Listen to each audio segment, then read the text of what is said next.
Dulu kampung ni aman. Hai, tapi sekarang semua nak gaduh.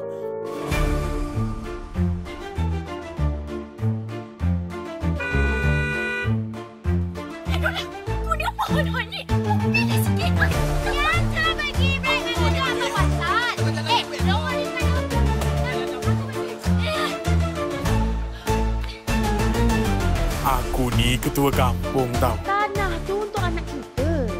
Untuk anak Aku kita. pun kena.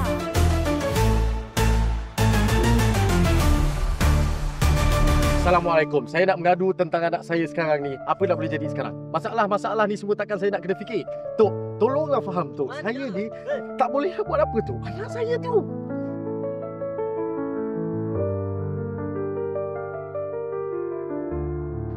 Dia pegang kaki saya.